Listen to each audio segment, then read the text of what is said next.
تو مردوں کو بھی اسی طرح سجدہ کرنا ہے، عورتوں کو بھی اسی طرح سجدہ کرنا ہے۔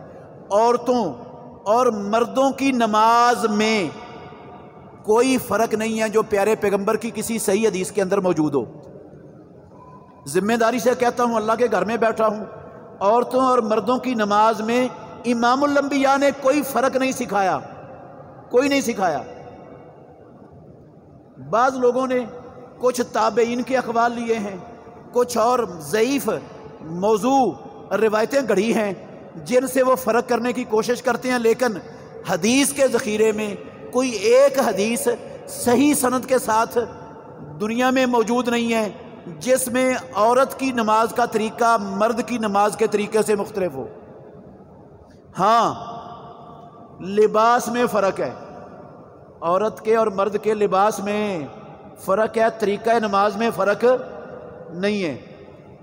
عورت کا سر سے لے کر پاؤں تک سارا جسم نماز کے اندر ڈھکا ہونا چاہیے، جبکہ مرد عورت ننگے سر نماز پڑھے تو اس کی نماز نہیں ہوتی۔ رسول اللہ نے فرمایا لا تقبل صلاۃ حائض الا بخمار، سر ڈھانپے بغیر مسلمان بالغ عورت کی نماز قبول ہی نہیں ہوتی، مرد کی ہو جاتی ہے۔ یہ لباس کا فرق ہے، یہ نماز کے طریقے کا فرق نہیں ہے۔ وطر میں اگر دعا بھول جائیں تو سجدہ سہو کریں گے یا وطر دوبارہ پڑھیں گے؟ نہ سجدہ سہو کریں گے اور نہ ہی وطر دوبارہ پڑھیں گے۔ آپ وطروں میں جان بوجھ کر قنوت وطر نہ پڑھیں تو تب بھی وطر ہو جاتے ہیں۔ اللہ کے نبی وطروں میں کبھی قنوت وطر پڑھتے تھے، کبھی چھوڑ دیتے تھے، نہیں بھی پڑھتے تھے، آپ سے ثابت ہے نہ پڑھنا۔ تو جب جان بوجھ کر قنوت وطر چھوڑ دو تو وطر ہو جاتے ہیں، تو بھولنے سے تو پھر بے لولا ہو جائیں گے۔ تو وطر نہ دوبارہ پڑھنے کی ضرورت ہے، نہ سجدہ سہو کرنے کی ضرورت ہے، وطر آپ کے ٹھیک ہو گئے قنوت کے بغیر بھی۔ سجدے سہو کا طریقہ بتا دیں، اگر نماز میں رکعت کم یا زیادہ ہو جائے تو سجدہ سہو کیسے کریں گے؟ میں نے کئی مرتبہ طریقہ بتایا ہے، خلاصہ سن لیں۔ 3 شکلوں میں سجدہ سہو واجب ہوتا ہے نمازی پر۔ ایک شکل ہے نماز میں اضافہ ہو جائے، دوسری شکل ہے نماز میں کمی ہو جائے، تیسری شکل ہے نماز میں شک پڑ جائے۔ ان 3 شکلوں میں سجدہ سہو ہوتا ہے۔ نماز میں اضافہ ہو جائے تو سجدہ سہو کیسے ہوتا ہے وہ سن لیں۔ اضافے کا مطلب ہے 4 رکعتیں پڑھنی تھیں، آپ نے 5 پڑھ لیاں بھول کر، 5ویں کے رکوع کے بعد یاد آیا ہے کہ میں نے تو 5ویں کا بھی رکوع کر لیا ہے۔ ویسے اگر بندہ 5ویں کے لیے کھڑا ہو جائے، سورہ فاتحہ بھی شروع کر دے، رکوع سے پہلے پہلے اس کو یاد آ جائے نا کہ میری 4 رکعتیں تھیں، یہ میں 5ویں پڑھ رہا ہوں، تو اسی وقت واپس ہو کر بیٹھ جائے، اسی وقت واپس ہو کر بیٹھ جائے، پھر اضافہ نہ کرے۔ لیکن اگر رکوع بھی کر چکا ہے تو یہ رکعت پوری کر لے، یہ نماز میں اضافہ ہے۔ یا نماز میں اضافے کی مثال یہ بھی ہے کہ رکعتیں تھیں 4 ظہر کی یا عصر کی، آپ نے بھول کر 2 رکعتیں پڑھ کے سلام پھیر دی ہے، بھول کر 2 رکعتوں کے بعد کیا کر دی ہے؟ سلام پھیر دی ہے۔ اب 2 رکعتیں آپ کی رہ گئی ہیں، وہ اٹھ کر آپ دوبارہ پڑھیں گے۔ اب یہ بھی نماز میں اضافہ ہو گیا ہے۔ 4 رکعتیں ایک سلام کے ساتھ تھیں، اب یہ کتنے سلاموں کے ساتھ ہو گئی؟ 2 سلاموں کے ساتھ۔ یہ اضافے کی مثال ہے۔ جب نماز میں اضافہ ہو جائے تو پھر سجدہ سہو کا طریقہ یہ ہے کہ آپ آخری رکعت میں پورا تشہد پڑھیں گے، اتحیات پڑھیں گے، درود شریف پڑھیں گے، دعائیں پڑھیں گے۔ دعائیں پڑھ کر آپ دونوں طرف السلام علیکم ورحمۃ اللہ، السلام علیکم ورحمۃ اللہ سلام پھیر دیں گے، اور دونوں طرف سلام پھیرنے کے بعد پھر اللہ اکبر کہہ کر 2 سجدے کریں گے، دوسرے سجدے سے اٹھ کر فوراً پھر سلام پھیر دیں گے۔ یہ ہے طریقہ جب نماز میں اضافہ ہو جائے تو سجدہ سہو کرنے کا۔ اور اگر نماز میں کمی ہو جائے، کمی کی مثال ہے کہ آپ نے ظہر کی یا عصر کی نماز شروع کی ہے اور بھول کر 2 رکعتوں کے بعد بیٹھنا تھا، آپ کھڑے ہو گئے، درمیانہ تشہد آپ کو بھول گیا ہے، یہ کمی ہو گئی ہے نماز میں۔ 2 تشہد تھے، ایک تشہد آپ نے پڑھا ہے آخری، تو ایسی صورت میں سجدہ سہو کا طریقہ یہ ہے کہ آپ پورا تشہد پڑھیں گے دعا تک، اور دعا تک پڑھنے کے بعد سلام پھیرنے سے پہلے اللہ اکبر کہہ کر 2 سجدے کریں گے، دوسرے سجدے سے اٹھ کر دونوں طرف سلام پھیر دیں گے فوراً بعد۔ یہ ہے نماز میں کمی کی شکل میں سجدہ سہو کا طریقہ۔ اور جب نماز میں شک پڑا ہوا ہو کہ پتہ نہیں میں نے 2 رکعتیں پڑھی ہیں یا 3 ہیں، 2 ہوئی ہیں یا 3 ہوئی ہیں، پتہ نہیں کتنی ہوئی ہیں، ایک سجدہ کیا یا 2 کیے ہیں، اب یاد نہیں پڑ رہا کہ ایک سجدہ ہوا ہے یا 2 ہوئے ہیں، تو ایسی صورت میں اس کی 2 شکلیں ہیں، شک کی 2 شکلیں ہیں۔ ایک شکل ہے کہ آپ کو شک میں دونوں طرفیں برابر ہیں، کوئی ظن غالب آپ کے پاس نہیں ہے، زیادہ گمان آپ کا کوئی نہیں ہے، 2 میں اور 3 میں شک ہے تو دونوں طرفیں برابر ہیں، پتہ نہیں 2 ہیں پتہ نہیں 3 ہیں، غالب گمان کوئی نہیں ہے۔ تو جب غالب گمان نہ ہو بندے کے پاس، اس وقت جو کم ہے 2-3 میں شک ہو تو کم کیا ہے 2 رکعتیں، 2 رکعتوں کو بنیاد بنا کر آپ 2 رکعتیں اور پڑھیں گے، اور سجدہ سہو اس طرح کریں گے جس طرح زیادتی کی شکل میں کرتے ہیں، مطلب سلام پھیرنے کے بعد 2 سجدے کر کے پھر سلام پھیر دیں گے۔ اور اگر آپ کے پاس ظن غالب ہے، آپ کا غالب گمان یہ ہے کہ میں نے 3 رکعتیں پڑھی ہیں لیکن تھوڑا سا شک ہے شاید 2 پڑھی ہوں، تو ایسی صورت میں غالب گمان پر بنیاد رکھیں گے اور سلام پھیرنے سے پہلے 2 سجدے کر کے پھر سلام پھیر دیں گے۔ کیا عورتیں اپنے بال اتار سکتی ہیں؟ تو کون کون سے حصے کے بال اتار سکتی ہیں؟ جی ہاں، خواتین اپنے بغلوں کے اور اپنے زیر ناف بال تو انہوں نے اتارنے ہی اتارنے ہیں، یہ تو فطرت ہے، مردوں نے بھی اتارنے ہیں، خواتین نے بھی اتارنے ہیں۔ اور عورتیں اگر ان کے چہرے پر مردوں جیسے سیاہ بال آ جائیں، داڑھی کے اور مونچھوں کے گھنے لمبے سخت بال آ جائیں، یہ بال خواتین کو ہارمونز پریشانیاں ہوتی ہیں، ان کی وجہ سے چہرے پر داڑھی اور مونچھیں مردوں کی طرح اگاتی ہیں، یہ والی عورتیں اپنی مونچھیں اور داڑھی جو مردوں کی طرح آ جائے ختم کر سکتی ہیں، جائز ہے، حلال ہے ختم کرنا، وہ جس طریقے سے چاہیں اپنی داڑھی مونچھیں زائل کر دیں جو مردوں کے مشابہ ان کو بنا رہی ہیں، کیونکہ یہ ایک غیر فطری چیز ہے، اور جو غیر فطری چیز ہو اس کو زائل کیا جا سکتا ہے۔ اس کی مثال آپ ایسے سمجھ لیں، بعض لوگوں کے ہاتھ پر قدرتی طور پر زیادہ 5 انگلیوں سے زیادہ انگلیاں بن جاتی ہیں، پیدا ہی زیادہ انگلیاں ہوتی ہیں، کئیوں کی 6 ہوتی ہیں، کئیوں کی 7-8 انگلیاں ہو جاتی ہیں، تو وہ کام کاج میں رکاوٹ بنتی ہیں۔ جو 5 سے زائد انگلیاں ہیں نا، وہ کاٹی جا سکتی ہیں سرجری کے ذریعے، وہ غلط نہیں ہیں، وہ اللہ کی تخلیق کو بدلنے میں نہیں آتا، کیونکہ وہ تخلیق کے علاوہ پیدا ہوئی ہے، وہ اصل تخلیق نہیں ہے۔ اسی طرح عورت کی تخلیق بغیر مونچھوں کے اور بغیر داڑھی کے ہے، اگر اس پر داڑھی مونچھیں ہو گئے اس کے چہرے پر تو وہ غیر تخلیقی غیر فطری کام ہو گیا ہے۔ جس طرح انگلیاں کاٹی جا سکتی ہیں، عورت اپنی داڑھی اور مونچھیں بھی ختم کر سکتی ہے، لیکن جو صرف لوئیں ہوتے ہیں، لوئیں چہرے پر، وہ نمایاں بھی ہوں تو ان کو ختم کرنا جائز نہیں ہے۔ جو عورت ختم کرتی ہے اس پر اللہ کی اور اللہ کے رسول کی لعنت ہے، وہ حلال نہیں ہے۔ باقی بازوؤں کے بال، سینے کے بال، ٹانگوں کے بال، مرد یا عورتیں اگر کوئی ختم کرنا چاہیں تو اللہ نے اور اللہ کے رسول نے منع نہیں کیا ہے کہیں بھی۔ کوئی سینے کے بال اتارنا چاہے، کوئی کمر کے بال اتارنا چاہے، کوئی ٹانگوں کے بال اتارنا چاہے، کوئی بازوؤں کے بال اتارنا چاہے تو اللہ اور اللہ کے رسول نے منع نہیں کیا کہیں بھی، حرمت کی کوئی دلیل نہیں ہے۔ یہ مشقت ہے جو بندے نے اپنے اوپر ڈالنی ہے، ڈالنا چاہے تو ڈال لے، شرعی طور پر کوئی پابندی اور رکاوٹ نہیں ہے۔ آپ ایک ہی جملے میں تمام بلوائیوں کو منافق اور کافر قرار دیتے ہیں، تو پھر محمد بن ابی بکر اور مالک اشتر کون تھے، اور حضرت علی نے ان کی بیعت بھی لی، انہیں کلیدی عہدے بھی دیے کیوں؟ اس کا جواب انشاءاللہ اگلے جمعے میں آ جائے گا۔ اس سوال کا جواب ایٹومیٹک اگلے جمعے میں انشاءاللہ آ جائے گا، وضاحت ہو جائے گی۔